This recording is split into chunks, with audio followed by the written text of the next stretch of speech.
안녕하세요. 호주경제TV의 카메라는 역시 캐논입니다. 오늘은요, 여러분들하고 같이 부동산 관련해가지고, 얘기를 한번 해볼까 합니다. 전 영상에서 호주 중앙은행 시장금리 폭등 대응하고, 그 다음에 뭐 부동산, 환율, 물가, 여러 가지 데이터들을 좀 보여드린 게 있어요. 근데 부동산 부분을 약간 조금 더 세부적으로 제가 생각하는 거하고, 그 다음에 이제 앞으로 있을 내용들하고, 그거를 조금 보여드리면 좋을 것 같아서, 오늘 영상을 찍게 됐습니다. 그러니까 첫 번째로 제가, 보여드릴 자료는요,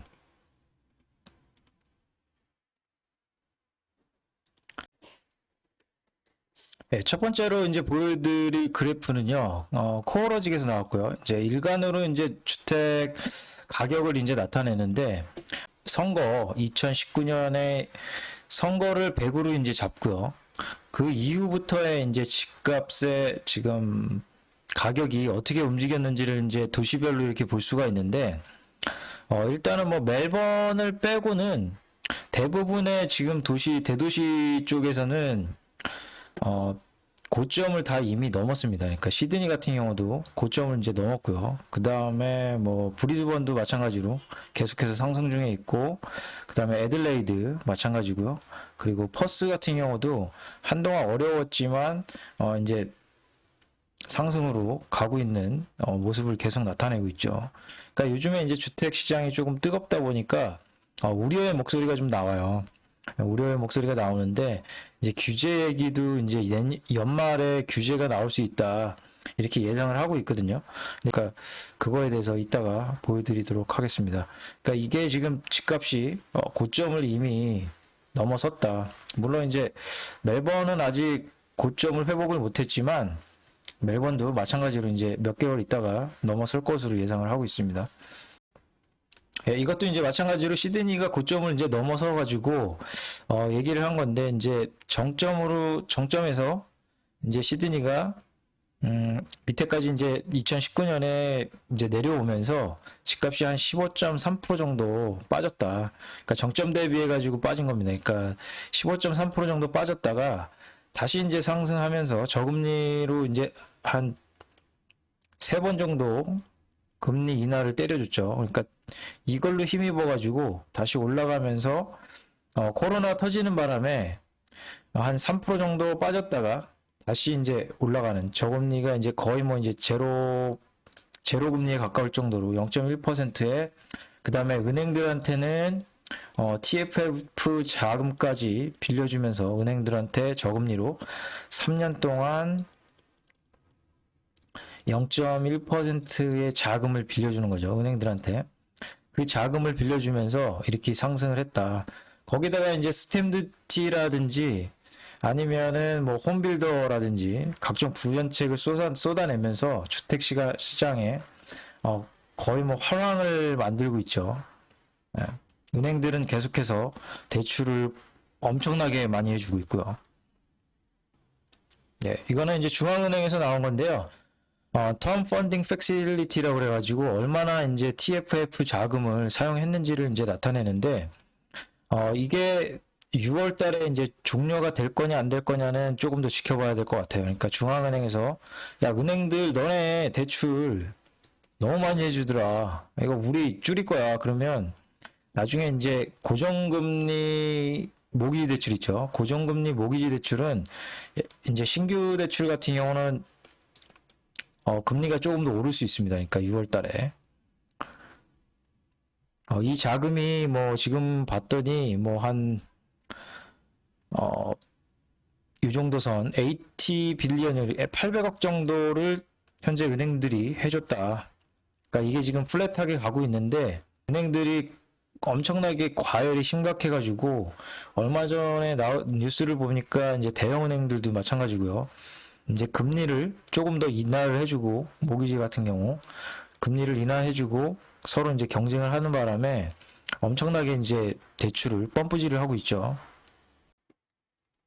예, 다음에 이제 보실 내용은요. 호주 이제 주거용 부동산 가격이 포스트 코로나라고 그래가지고 코로나 이후에 어떻게 이제 변화했는지를 각 도시별로 이렇게 볼 수가 있습니다. 그러니까 2020년 3월 달이 가장 심각했죠. 그러니까 3월 달에 공포 심리가 하늘을 찔렀습니다. 그러니까 그때 당시에 나왔던 기억으로는 저도 이제 말씀을 드렸지만 뭐 물론 이제 이렇게 잘 마무리가 됐습니다만 그때 당시에 뭐 전문가들도 주로 이제 나오는 얘기가 야 이거는 한 10% 정도는 마이너스가 되지 않겠니? 제 예상은 한 마이너스 한 20%감이다. 이거는 10%를 넘어설 거다. 그렇게 예상을 했었는데 아무래도 이제 정부에서 이제 역대급으로 통화 정책이라든지 재정 정책, 유례 없는 재정 정책을 펴면서 이게 잘 막아냈다. 이제 앞으로가 이제 이 역대급 부채를 어떻게 이제 갚아 나가는지에 대해서 조금 생각해 볼 문제지만, 일단은 넘어가서 이제 얘기를 드리면, 각 도시별로 해가지고요. 각 도시별로 해가지고, 아까 말씀드린 대로 멜번은 아직 회복을 못했습니다. 그러니까 락다운이 아무래도 길다 보니까 회복을 못했고 시드니는 이미 넘어섰고요. 그 다음에 퍼스라든지 브리즈번, 애들레이드 다들 이제 위를 향해서 이제 가고 있죠. 그러니까 멜번도 마찬가지로 이제 몇 개월 있다가 다시 이제 넘어섰다라는 뉴스가 나올 거로 예상을 하고 있습니다. 이거는요, 각 도시별로 해가지고 연평균 소득으로 얼마 만에 집을 구매할 수 있니? 이렇게 이제 각 도시별로 이제 나타내는 건데요. 이제 평균 가격이죠. 평균 가격이고 여기도 마찬가지로 평균 소득입니다. 평균 소득으로 이제 얼마나 걸릴까 이렇게 봤더니만 시드니 같은 경우는 이제 안 먹고 안 쓰고 이제 월급 다 모아가지고 한 12.2배 그러니까 12년 2개월이 이제 걸린다는 거고 멜번 같은 경우는 9년 2개월이 이제 걸린다는 거죠. 그러니까 다른 뭐 호바시나 다윈, 브리즈번 뭐 7배, 그 다음에 6.1배 정도 나오네요. 그러니까 상당히 높다. 그러니까 우리가 생각해 봐야 될 문제가 GFC 그러니까 금융위기 당시에 제 기억으로는 미국 그 대도시별 집값이 그때 5.5배였나로 제가 기억을 해요. 그때 당시에 제가 마틴 노스를 좀 알게 됐던 게 그 포 코너스라는 그 호주의 그 다큐멘터리 프로그램이 있습니다. 거기에 이제 호주 높아가는 이제 집값에 대해서 다큐멘터리가 나온 게 있는데 이제 마틴 노스가 그때 이제 독립적으로 마틴 노스가 나와가지고 모기지 스트레스에 대해서 얘기를 하면서 호주 집값이 상당히 높다. 그거를 이제 우려하는 목소리로 나온 게 있습니다. 벌써 이게 지난 지가 한 4년이 됐네요. 아무튼 네, 지금도 계속해서 모기 스트레스가 높다고 얘기를 많이 하고 계시죠. 그러니까 계속해서 경고의 목소리를 내고 있는데 호주 집값이 너무 과열이라 지금 다음에 어떻게 될지를 조금 두고 봐야 될 것 같습니다. 네, 이것도 이제 마찬가지인데요. 아까 그 내용인데 이거는 이제 연도가 좀 오래된 것 같아요. 그러니까 아까 전에 시드니 집값이 보니까 한 12배 정도 된다고 했잖아요. 아까 뭐 한 12배 정도 된다고 그랬는데 아까 도표를 보니까 한 11배 정도 된다고 하니까 한 요 정도의 체크를 한 것 같아요. 이제 각 도시별로 얼마나 미쳐 있는지를 한번 보자. 그러니까 뭐 다들 아실 겁니다. 홍콩 집값이 미친 집값이라는 건 다들 아실 텐데 이게 뭐 안 먹고 안 쓰고 20년 8개월을 모아야지 집을 하나 장만할 수가 있다. 홍콩 같은 경우는요. 그 다음에 뭐 밴쿠버나 캐나다나 호주나 이제 거의 뭐 집값이 하늘을 찌르고 있죠. 그 다음에 뭐 시드니하고 멜번이 당연히 이제 랭크가 돼 있고요. 그리고 이제 뉴질랜드도 마찬가지로 8.6배 굉장히 높은 도시에 속해 있다. 그러니까 뭐 애들레이드도 마찬가지 여기 속해 있고요. 그 다음에 이제 봤을 때가 또 브리즈번이 이쪽에 있네요. 브리즈번이 있고, 그리고 퍼스. 뭐 웬만한 대도시들은 웬만한 대도시들은 다 높은 집값을 지금 자랑하고 있다. 그래서 이제 우리는 뭐 호주의 미친 부동산 가격이라고 이렇게 부르는 것 같습니다. 다음 이제 보실 내용은요. 호주 하이퍼 트리플 프로퍼티 버블이냐. 그러니까 3배 지금, 버블이냐 이렇게 나타내는 건데 미국하고 이제 비교를 한 겁니다. 그러니까 금융위기 당시를 이제 비교를 한 건데 호주하고 미국하고 지금 96년도에 같이 이제 가격이 이제 올라가기 시작하면서 2000년도에 이제 닷컴 버블 있고 나서요. 그 다음에 이제 한 번 더 상승기를 맞이하는데, 호주 같은 경우는 금융위기를 집값은 스쳐 지나갔다. 그리고 미국은 이제 집값이 장기적으로 이제 하락하면서 2013년에 다시 반등하기 시작하죠. 근데 이제 호주는 계속해서 반등을 하면서 한번 이제 주춤했을 때가 이게 유럽 사태입니다. 유럽 위기 2011년 정도에 유럽 위기 때 한번 내려갔다가 다시 올라가는 그런 모습을 보였다. 그러니까 이게 버블이 무슨 이유냐 이렇게 이제 나온 게 있어요. 그러니까 지금도 뭐 나오는 이야기예요. 이게 저금리 현상 때문에 한 가지 이유가 있고요. 그 다음에 세금 혜택, 뭐 부양책이라든지 스탬 듀티라든지 이런 거, 그 다음에 네거티브 기어링 이런 걸 이제 해주고 있기 때문에 집값이 이제 상승했다라는 거고요. 그 다음에 뭐 보니까 인구 유입이 이제 폭발적으로 증가했다. 그때 뭐 나왔던 얘기가 뭐 빅 오스트레일리아 해가지고 이제 호주의 인구를 엄청나게 늘리자. 뭐 이런 게 이제 컨센서스가 있었습니다. 그때 당시에는. 뭐 지금은 이제 인구 유입이 없다 보니까 아직까지는 인구 유입을 더 받아야 된다. 이런 얘기는 아직까지 나오고 있지 않습니다. 그러니까 호주의 약간 진보적인 성향인데 호주 얼마 전에 뉴스에서 이제 나왔던 얘기가 그게 있죠. 그러니까 호주에 들어와 있는 많은 이민 유입이 돼 있는데 저임금 노동자가 많이 들어오다 보니까 호주의 생산성을 떨어뜨린다. 그러니까 호주인들을 여기에다 투입해가지고 생산성도 늘리고 임금도 늘리자. 이 얘기가 이제 나오고 있습니다. 그러니까 그거는 제가 봤을 때는 힘들 것 같아요. 그러니까 농장주들이 뭐 자동화라든지 생산성을 늘리기 위해서 뭐 노력을 해야 되겠지만 이게 이제 과연 전체적으로 일어날 수 있냐, 호주에. 시간이 굉장히 오래 걸릴 것으로 저는 생각을 합니다. 아무튼 그래도 이제 호주 정부에서는 이거를 뭐 보고서라든지 이런 게 나온 게 있는데, 그러니까 뭐 농장이라든지 농업계를 개혁을 해야 된다. 이런 컨센서스가 어느 정도는 지금 논의가 되고 있는 것 같아요. 그러니까 아무래도 이제 이민자를 지금 어떻게 받을지를 호주 총리도 지금 언급하긴 했죠. 그러니까 그거에 대해서 약간 생각을 하고 있는 거 보니까 나중에 이제 바뀔 조금 뭐 워홀이라든지 그런 단기 비자 분들한테는 약간 좋지 않은 뉴스가 나올 수 있을 것 같습니다. 좀 더 지켜봐야 될 것 같아요. 이거는 은행에서 이제 모기지 대출을 얼마큼 이제 빌려줬는지를 나타내는 건데, 이거는 이제 리파이낸싱은 재융자는 이제 제외입니다. 전체적으로는 신용 성장이 크게 올라갔다. 그러니까 뭐 은행에서 288억을 지금 매달 뿜어내고 있다. 그거를 나타내는 겁니다. 그러니까 실거주자용 같은 경우는 221억 정도를 지금 뿜어내고 있는 거고, 그 다음에 투자용 부동산 같은 경우는 66억 원 정도를 뿜어내고 있다, 매달. 그러니까 이게 지금 은행이 굉장히 과열돼 있다 보니까 약간 중앙은행에서 조금 우려를 나타내는 것 같아요. 야, 이거 너무 많이 빌려주는데 니네 이거 규제해야 될 것 같아. 나 조금 생각이 드네. 이렇게 얘기를 하고 있는 것 같아요. 그러니까 이게 조금 줄어든다고 해도 제가 봤을 때는 이게 조금 더 줄어든다고 해도 뭐 한 230억 정도? 이 정도 선 되진 않을까 그렇게 생각합니다. 그러니까 앞으로 TFF 자금이 6월 달에 만약에 끝나게 되면 그 전까지는 이제 일단은 은행들 입장에서는 최대한 뿜어내자. 이게 3년은 보장해 주잖아요. 0.1%로.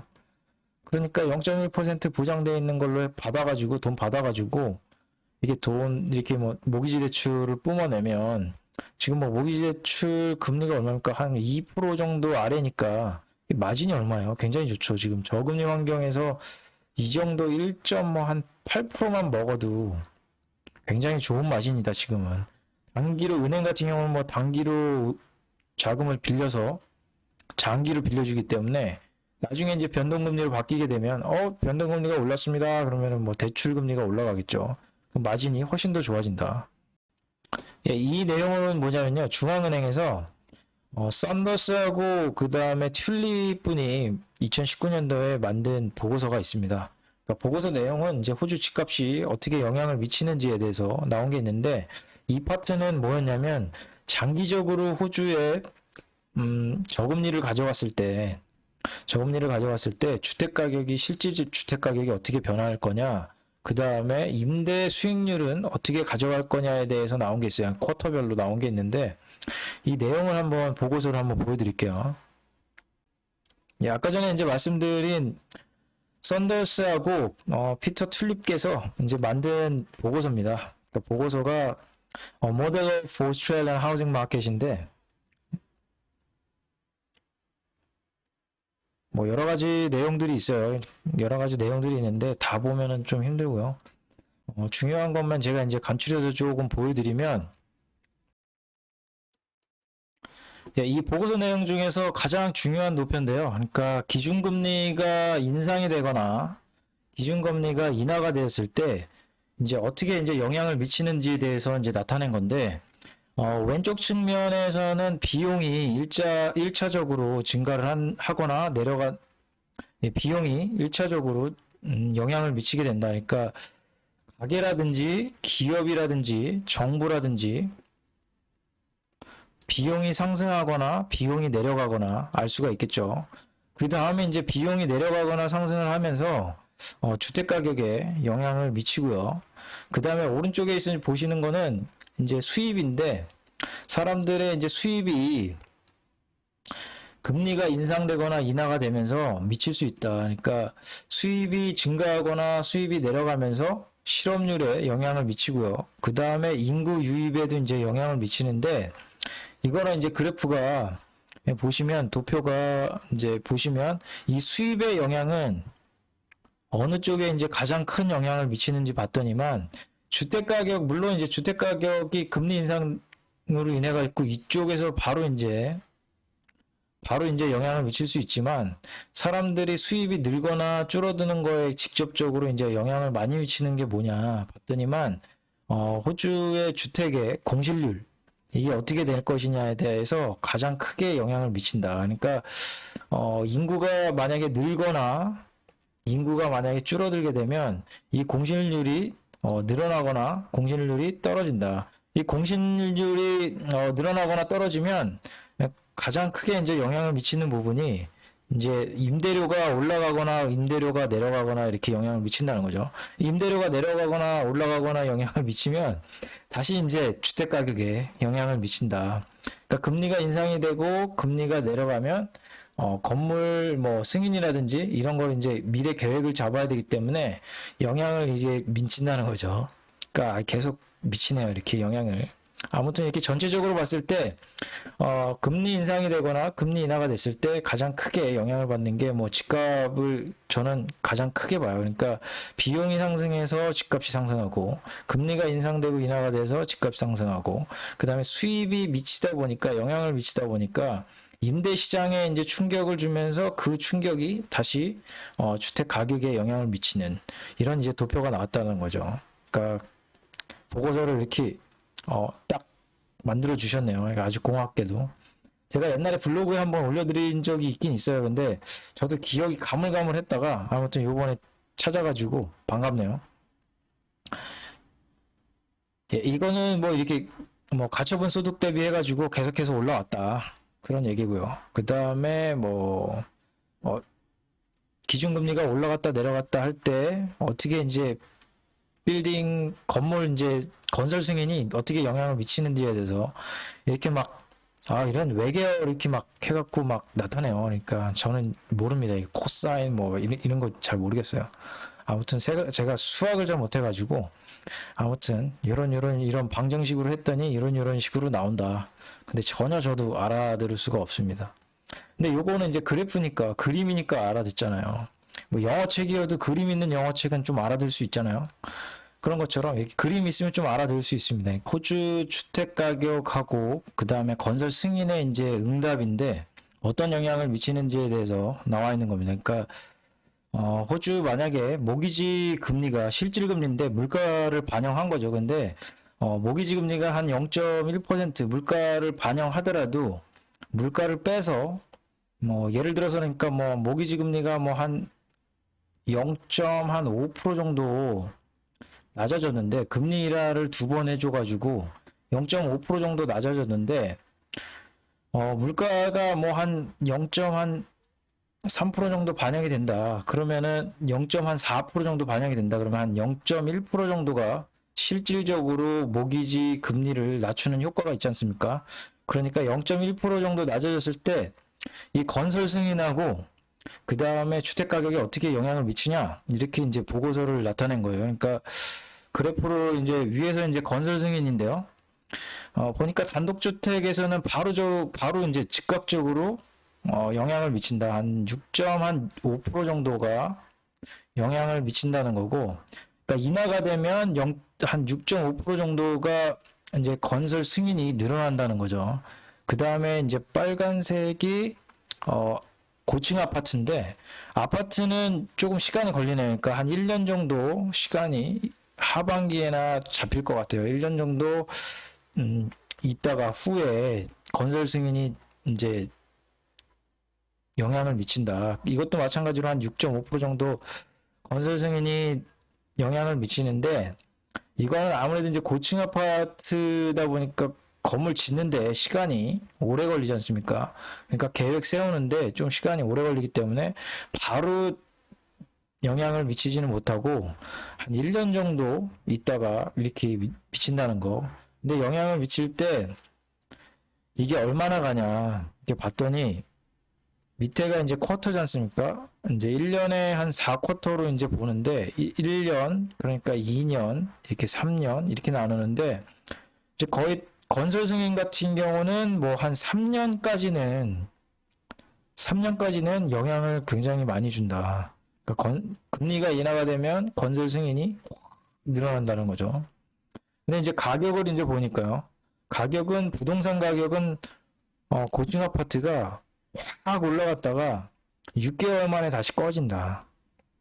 가격 상승이 꺼진다는 거죠. 영향력이. 그리고 살짝 올라갔다가 한 1년 정도 되면서부터는 다시 하락세로 접어들게 된다. 그 다음에 뭐 단독주택 같은 경우는 서서히 올라갔다가 서서히 내려가는데 이제 아파트 같은 경우는 이제 약간 가전제품 느낌이 있네요. 그러니까 가격이 이제 확 올라갔다가 6개월만 좀 기다려보자. 그러면 기다리면 이거 확 떨어진다는 거. 그 다음에 단독주택 같은 경우는 서서히 올라갔다가 내려가는데 이제 어느 정도 이제 영향을 미치는지 봤더니 가격을 보니까요.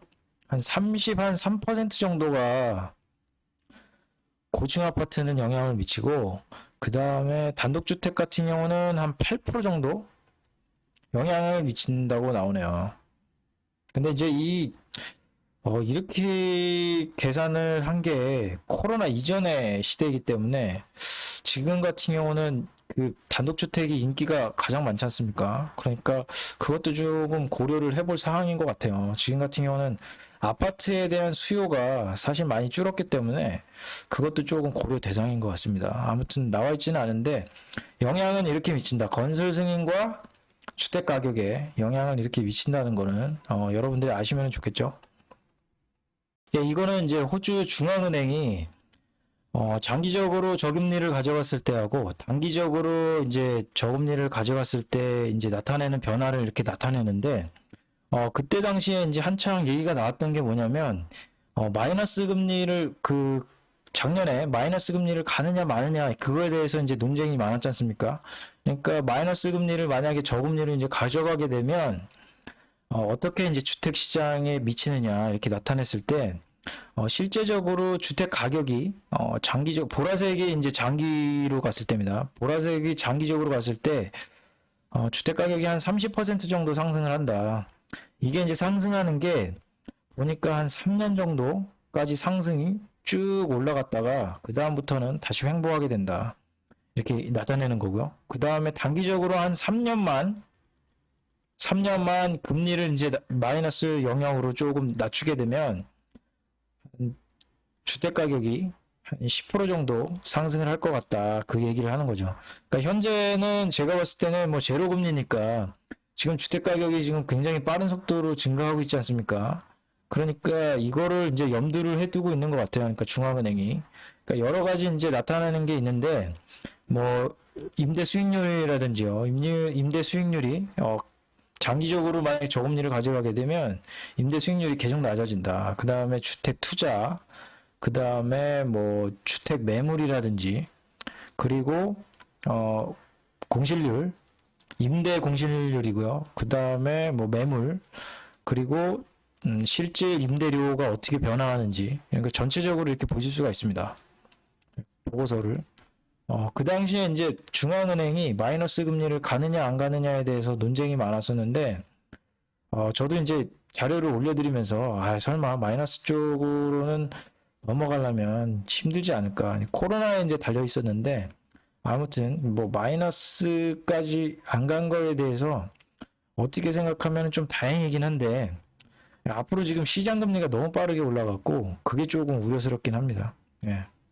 규제 얘기를 잠깐 하려고 그러는데, 그 앞전에 좀 봐야 될 게, 이제 전 세계 주택 가격과 소득입니다. 그러니까 2020년 9월 달이죠.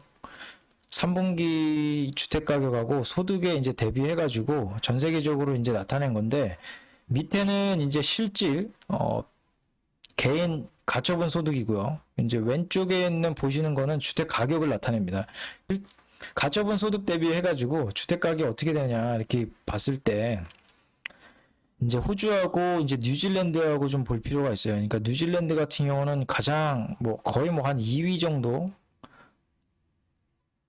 예, 룩셈버그 빼고는 뭐 한 2위 정도, 그 다음에 캐나다 3위, 그리고 스웨덴 4위, 그 다음에 이제 호주가 5위를 차지했네요. 그러니까 소득이 높아서 주택 가격이 높은 걸 이해한단 말이에요. 이렇게.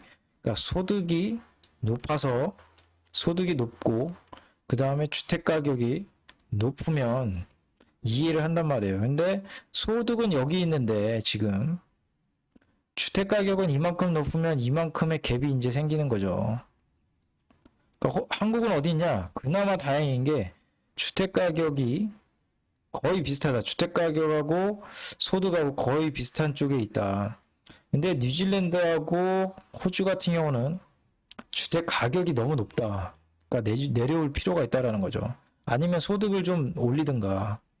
이 정도면 소득을 이만큼 올려야 되는데, 뭐 여러분들 제가 전번 영상에서 보여드렸지만 호주의 그 임금 성장률이 임금 성장률이 정말 바닥을 기고 있지 않습니까? 그게.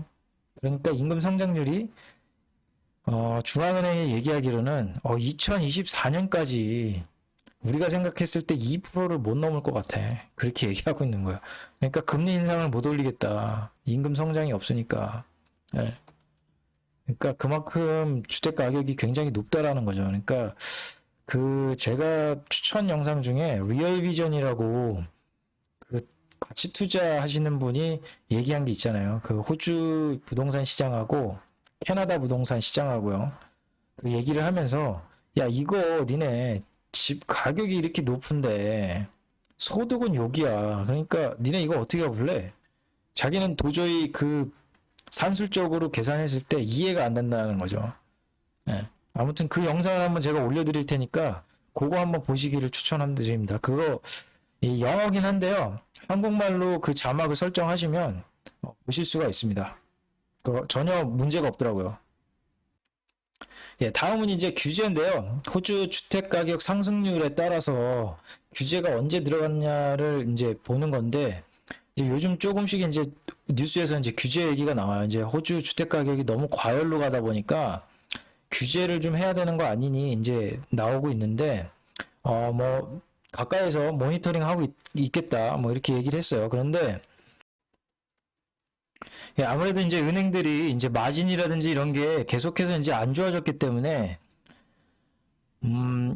앞으로 이제 장기적으로 이제 시장 금리가 오르게 되면 요거를 마진이 이제 조금씩 좋아지고 있다. 그렇게 이제 은행은 이제 단기적으로 자금을 빌려다가 장기적으로 이제 여러분들한테 대출을 해주고 있기 때문에 장기적으로 이제 금리가 이제 상승하게 되면 이 마진을 더 많이 먹을 수 있다라는 거죠. 규제를 시행하게 되면 그러니까 주택 가격에 영향을 미친다는 거죠. 그러니까 2014년 12월 달에 어떤 규제가 있었냐면 호주 같은 경우는 뭐 실거주자하고요. 투자용 부동산이 이렇게 두 개가 대출 금리가 이렇게 따로 있었는데 이걸 이제 4등분 해가지고 이자만 상환하면서 실거주자 그리고 또 이자만 상환하면서 투자용 부동산 대출 그 다음에 원금하고 이자하고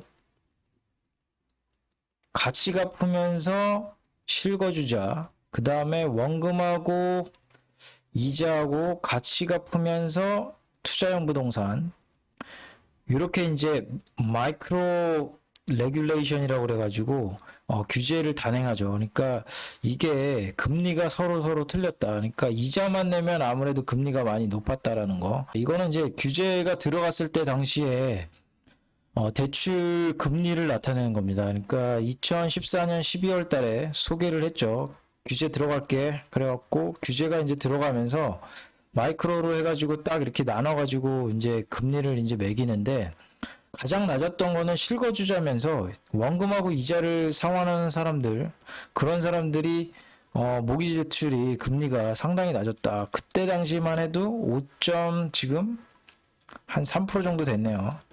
상당히 지금 생각하면 진짜 높은 거죠. 그때 당시니까. 그리고 이자만 상환하면서 투자용 부동산이다. 그러면은 이자가 거의 뭐 한 6.3% 정도? 6.3% 정도 육박한다. 그러니까 뭐 한 1% 정도의 이자를 더 내게 되는 거다. 이렇게 볼 수가 있다라는 거죠. 일단은 이 규제가 2014년 12월에 있었고요.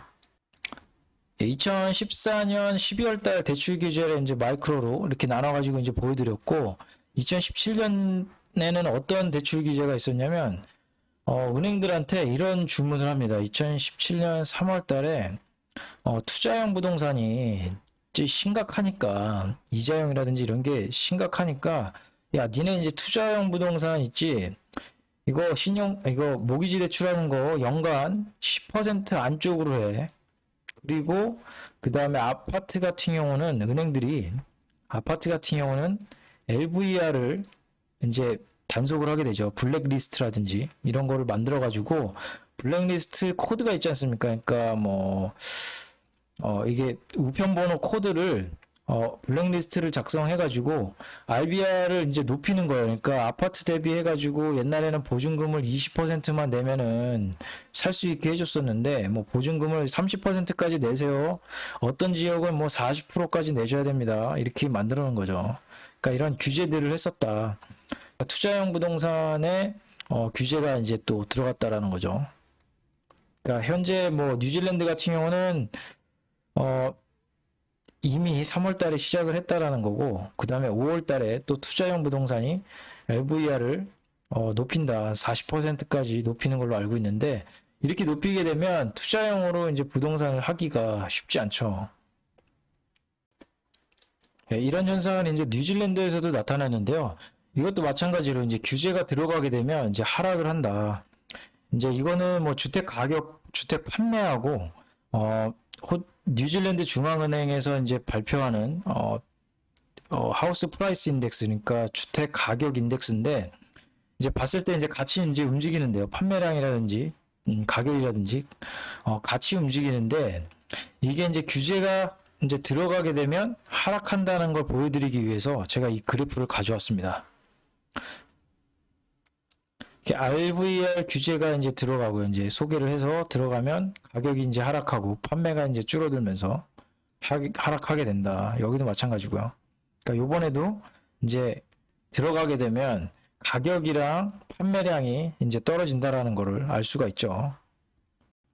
뭐 이거는 이제 뉴질랜드에서만 또 나타난 게 아니고 또 한국에서도 이제 대출 규제를 이제 보시면, 이것도 이제 한국에 나와 있는 규제인데요. 그때 당시에 만약에 DTI 도입을 하게 되면 신용이 그만큼 줄어들게 된다.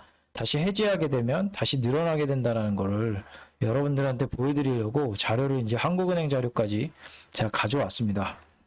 충격 반응인데 이제 한국에는 이제 서울의 강남 아파트하고 그 다음에 전국 아파트를 볼 수가 있어요. 그러니까 주택대출 규제 정책을 시행했을 때 주택담보대출이라든지 이런 게 어떻게 이제 변화를 하는지를 나타내는 건데 밑에는 이제 개월수입니다. 몇 개월 이제 되면은 충격이 가장 클 거냐 이런 걸 나타내는데요.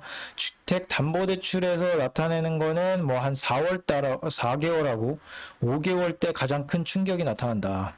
그 다음에 규제를 이제 시행하게 되면 아파트 가격에는 4개월 후에 가격이 이제 낮아지는 현상이 좀 나타나게 되고 강남 아파트 같은 경우는 마찬가지로 4개월 여기도 전국 아파트 가격도 마찬가지로 4개월 정도 있다가 4에서 한 6개월 정도 있다가 가장 큰 충격이 나타난다. 뭐 아무튼 이렇게 규제에 대해서 얘기를 드렸었는데요. 이제 우려의 목소리가 좀 나와요. 그러니까 지금 다른 은행 기관들이 이제 보고 있는 거는 야, 지금 은행들이 이렇게 과열이 돼 있으니까 뭐 한 연말 정도에는 규제가 좀 나오지 않을까? 근데 만약에 제 생각으로는 시장 금리가 이렇게 빠르게 오르게 되면 벌써 지금 시장 금리가 좀 한동안 이렇게 잠잠해져 가지고 미국에서 이제 뭐 10년물 국채나 뭐 3년물 국채 입찰이 좀 어느 정도 잘 돼 가지고 조금 잠잠하다가 이제 30년물 국채 이제 입찰을 할 때 약간 이제 뭐 다들 이제 입찰을 잘 안 하다 보니까 이게 우려가 다시 커졌고 그 다음에 바이든 대통령이 또 5월 달에 5월 말에 이제 집단 면역이 생길 것 같다. 뭐 이렇게 빨리 이제 끌어당기면서 뭐 부양책도 이제 통과가 되고요. 1.9조 달러가 통과가 일찍 되고 빠르게 서명하면서 이게 이제 성장이 나오는 거 아니니 뭐 그러니까 이제 시장 금리가 오르는 사태가 이제 벌어지게 됐는데 벌써 지금 10년물 호주 국채 금리가 벌써 1.8%까지 다시 올라왔다. 1.6%에서 내려갔다가 다시 1.8%까지 올라가는 지금 상황이 벌어졌다라는 거죠. 그러니까 이게 내려갔다가 이렇게 서서히 올라가야 되는데 지금 내려갔다가 이렇게 서서히 올라가야 되는데 이게 뭘 해도 내려갔다가 갑자기 이렇게 급등을 하니까 이게 갑자기 움찔움찔하게 사람들이 이게 중앙은행들이 지금 움찔움찔 하고 있는 거죠. 그러니까 신흥국들은 지금 더 긴장을 하고 있다. 아무튼 시장 금리가 이렇게 빠르게 상승하면 모기지 금리도 그만큼 빠르게 상승한다는 의미니까 요즘 우려의 목소리가 이렇게 나오고 있는 겁니다. 그러니까 규제가 이렇게 빨리 시행될 수 있다.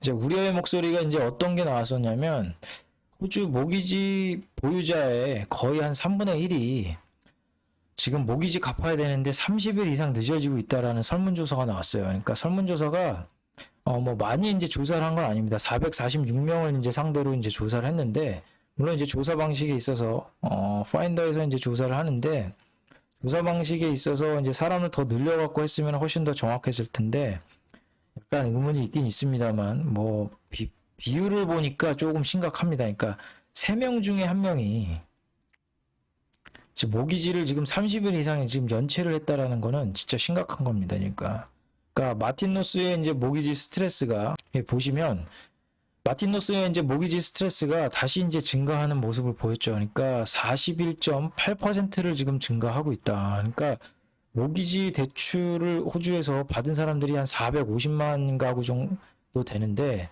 이 중에 41%면 심각한 수준이죠. 그러니까